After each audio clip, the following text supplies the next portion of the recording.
जब पूरी सृष्टि डर गई थी, तब एक ऐसी शक्ति प्रकट हुई जिसके सामने स्वयं समय भी रुक गया था। लेकिन सवाल यह है, महाकाली मां का रूप इतना भयानक क्यों था?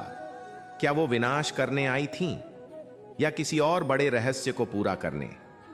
कहा जाता है कि जब अधर्म अपनी सीमा पार कर देता है, तब शक्ति अपने सबसे प्रचंड रूप में प्रकट होती है। और इसी शक्ति का सबसे रहस्यमयी स्वरूप है महाकाली।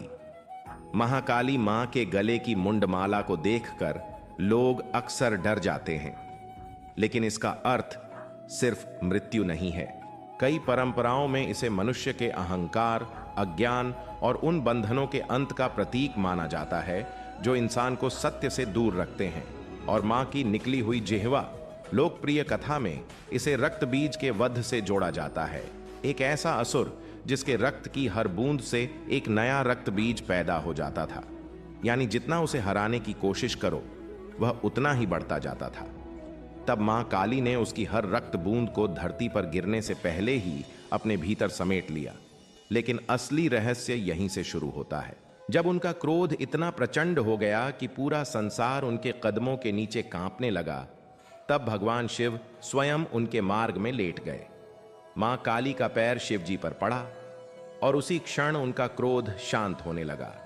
अब इस दृश्य को सिर्फ एक कहानी मत समझिए, यह एक गहरा संदेश भी माना जाता है। शक्ति अगर विवेक के बिना हो तो विनाश बन सकती है, और शक्ति जब चेतना से जुड़ जाए तो वही सृष्टि की रक्षा करती है। इसलिए महाकाली सिर्फ भय की देवी नहीं है, वो उस डर का अंत है जिससे इंसान खुद भागता है। वो उस अहंकार का अंत है जो इंसान को भीतर से कमजोर बनाता है।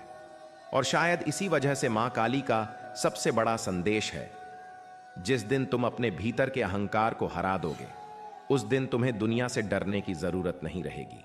अगर आप भी मां महाकाली की इस शक्ति में विश्वास रखते हैं तो कमेंट में लिखिए, जय मां काली।